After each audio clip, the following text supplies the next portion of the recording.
Hey guys, welcome to Pixel Street Videos, where today, me, John Hansen, Joel Campos, and Connor Kopp will all be making our votes for the Game Awards 2020. We'll be talking a little bit who we think we're going to win in each category. So let's just jump into this. Not sure how this will go, but if you like the video, be sure to leave a like. Comment down below who you think will win in the important areas. Mostly Game of the Year is the big one. So let us know who you think is going to win Game of the Year. And this is our first time trying a video like this. So let us know if you like it, and we'll do some more stuff like this in the future. But we're just going to jump right in. Okay, so John told me to record a video of me giving all my votes for the Game Awards nominees for each category. And I definitely did not record this already, and because I forgot to record the video. But here we go. Everything's recording now, so we're good to go.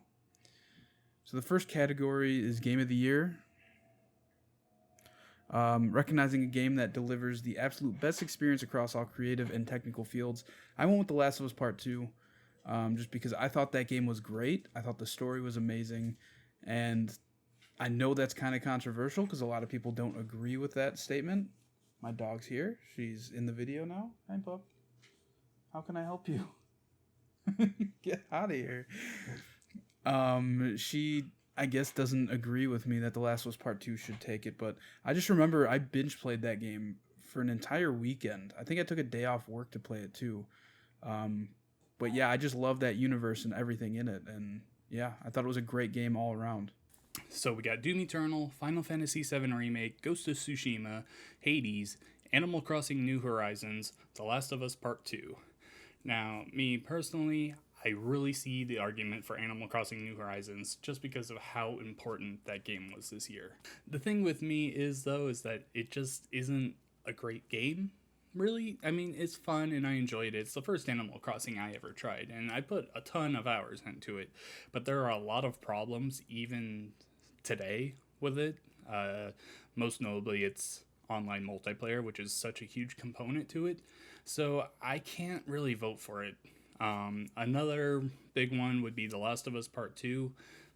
If it wins it, okay, it's not my personal pick for Game of the Year. This isn't a situation like 2017 or 2018 where I saw a game on the ballot and I was like, oh, that is my Game of the Year.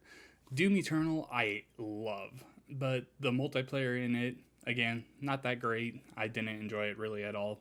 Heard a lot of good things for Hades, but I haven't given that a try yet. Final Fantasy VII has its fans, and Ghost of Tsushima, surprisingly, I wouldn't expect this about a year ago, but lots of people really pulling for Ghost of Tsushima.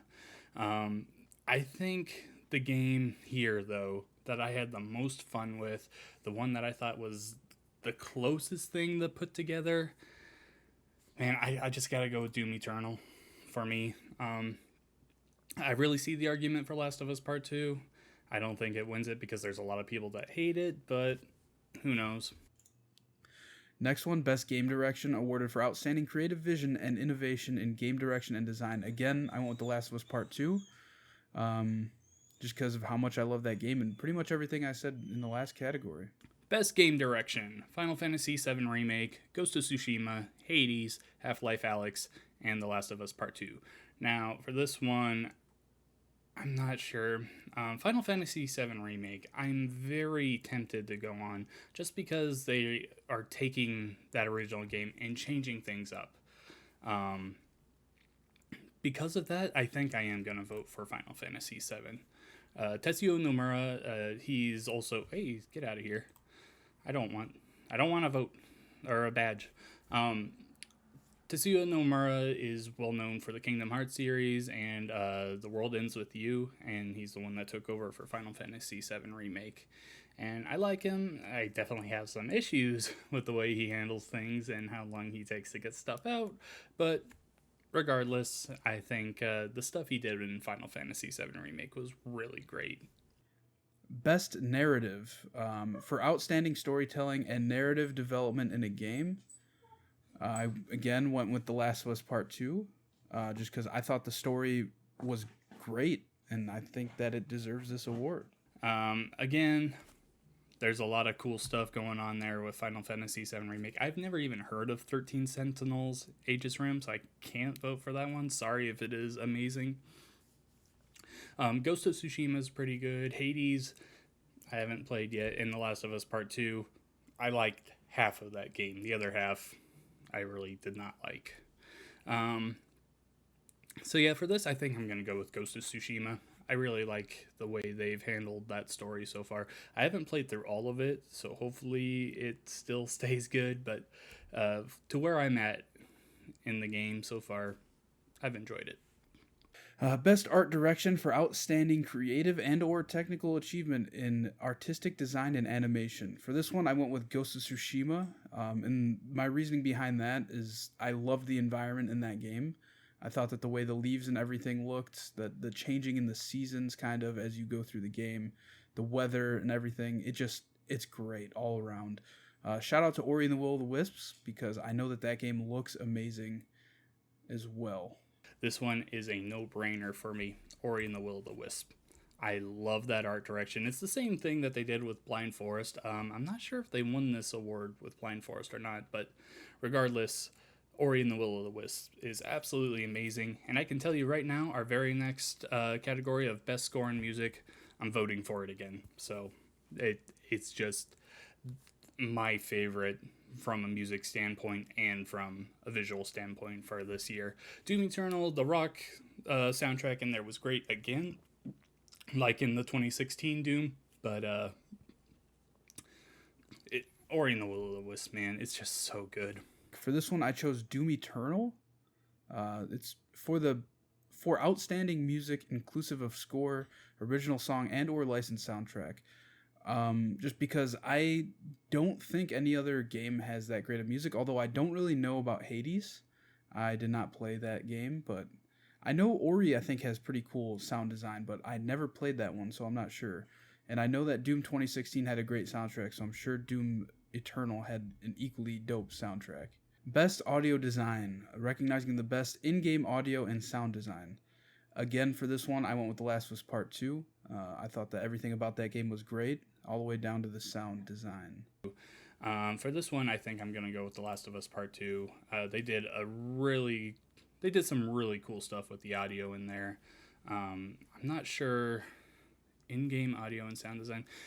I mean, just like from the standpoint of all of the NPCs have names, so you could hear them like calling out names and everything. There were points where I was running into NPCs with the same name, I think, because I heard a lot of people calling out the same name at different areas. So I'm not sure how that was handled or anything. Regardless, that was a really cool idea, and I don't think that's really ever been done before. But also just the other sounds in the game, the clickers and all the different infected, they sound really great. The dogs, I mean, they sound like dogs now.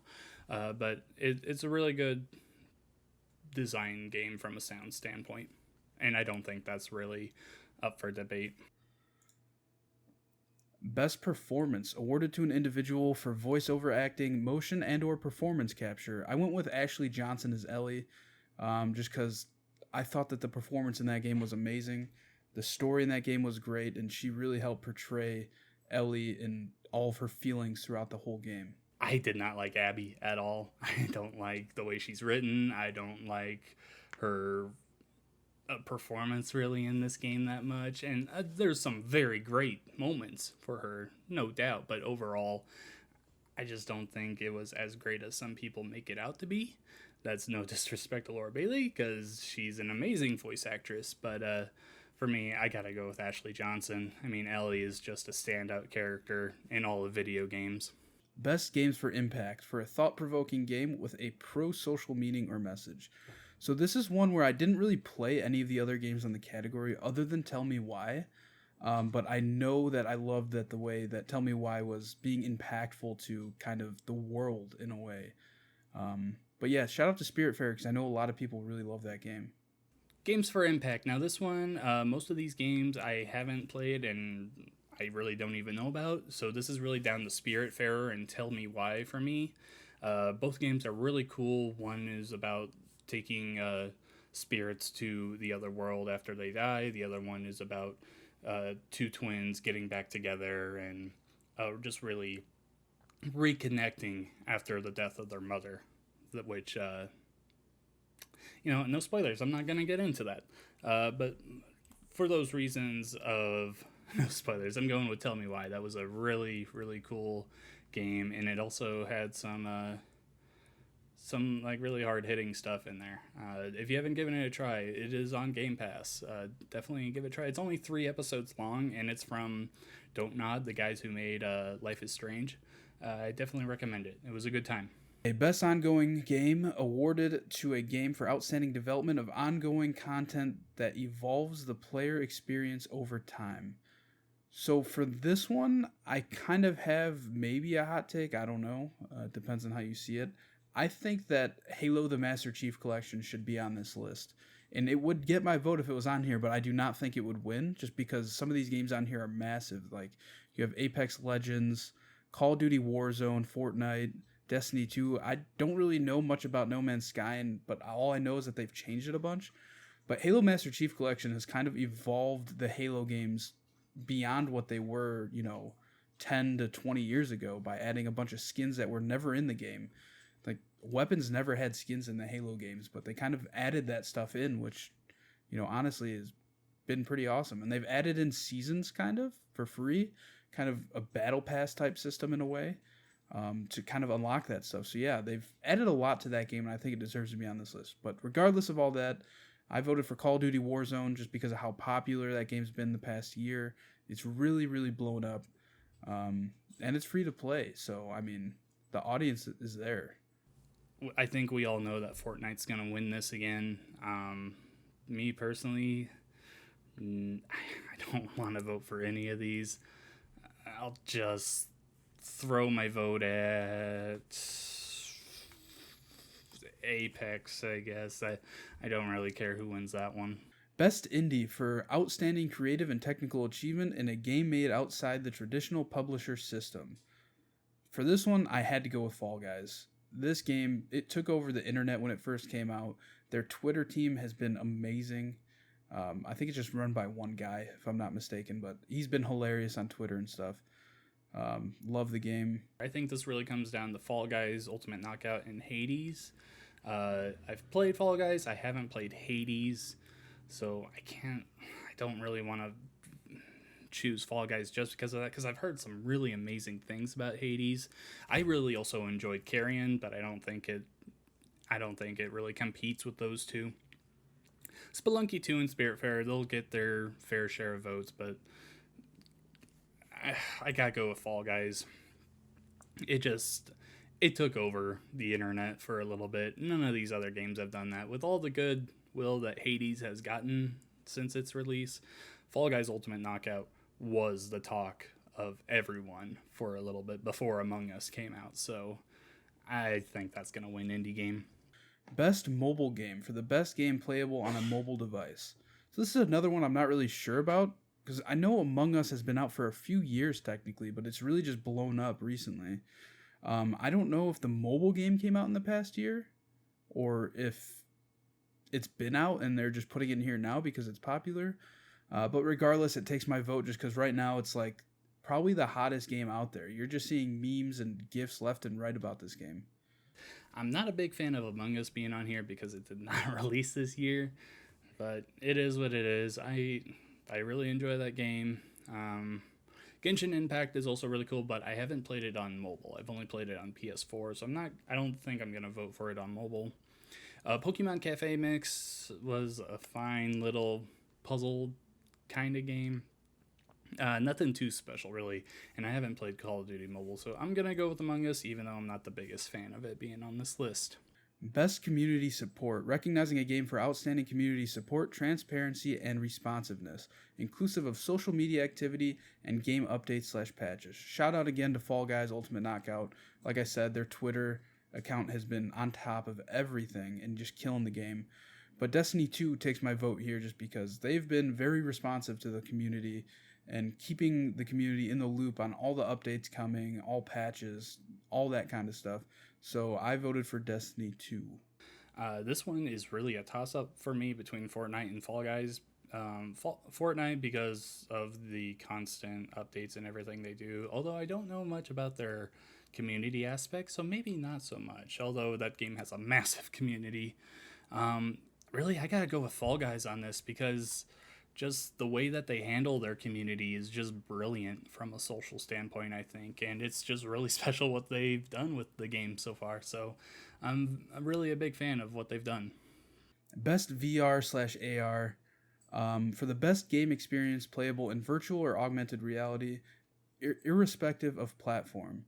So for this one, we probably none of the three of us have really played many of these. I played two of these games, and those being the Iron Man VR. I played that demo. I didn't buy the game. And Star Wars Squadrons. I played a little bit of that. But honestly, I think Half-Life Alyx is going to take this category just because of how creative it was in the design in terms of, the what is it, like the individual fingers. It can track your fingers and stuff.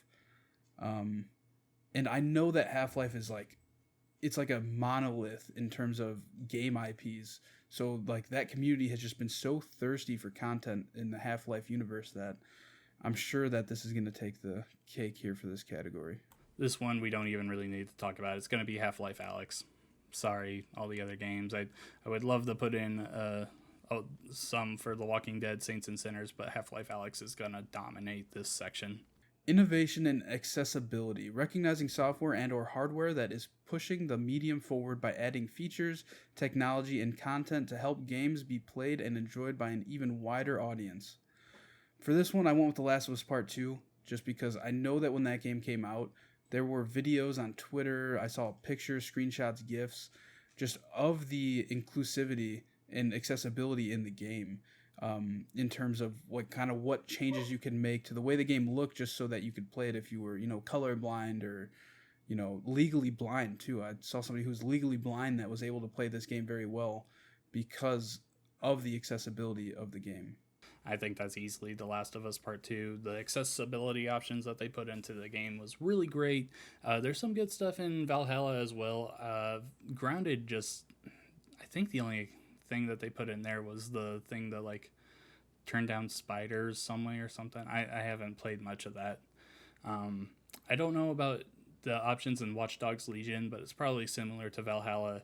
And Hyperdot I played for a pretty good week or so and really enjoyed it, but I don't remember any accessibility options, so I just gotta go with The Last of Us because they put a ton of work into that area.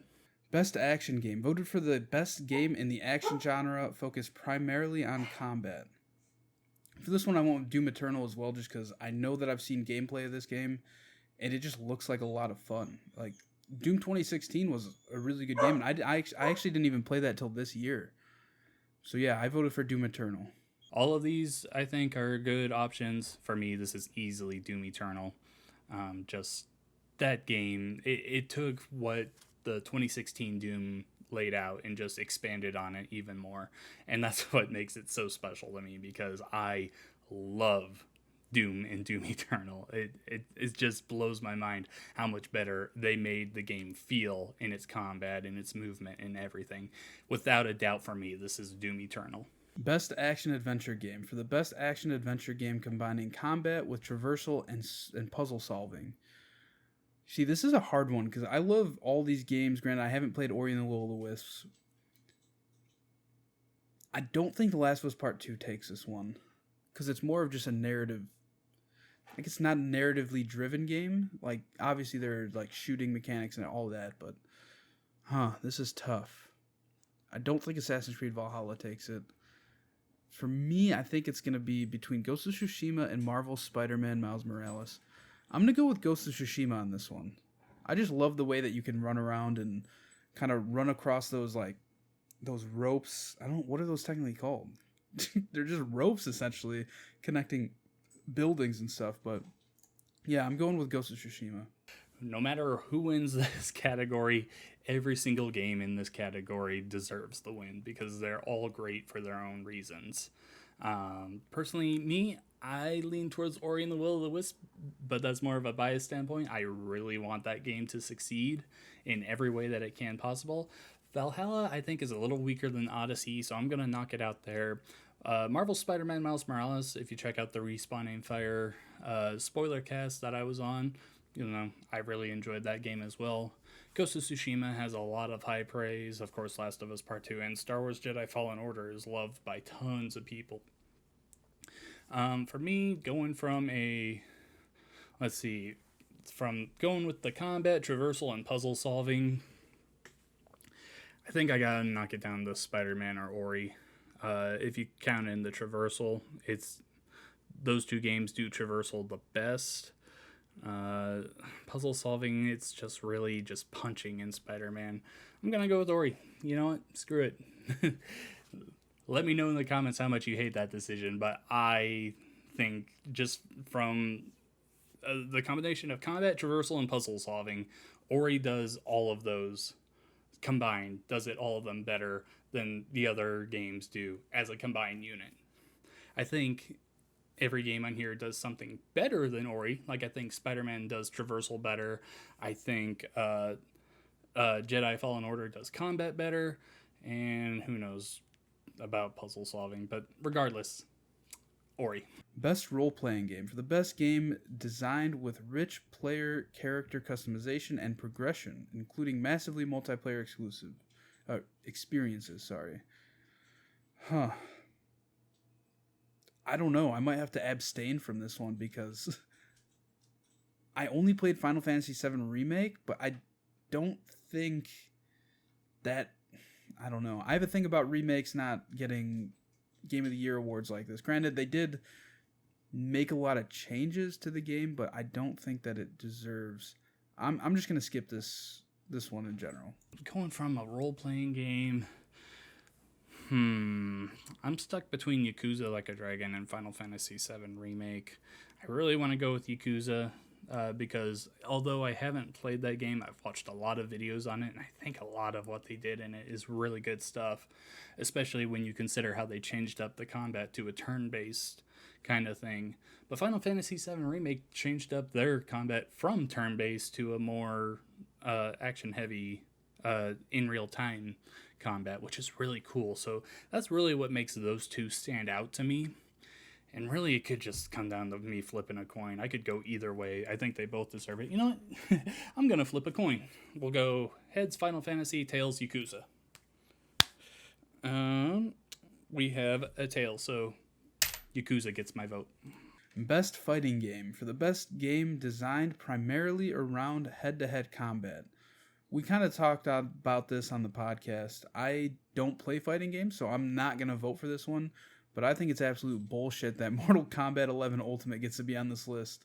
Like, granted, I know that they added DLC and stuff, but I think that these lists should strictly be games that were released in the past year's window, including games that, like, I don't think you can include a game that just has a kind of Ultimate Edition with DLC included.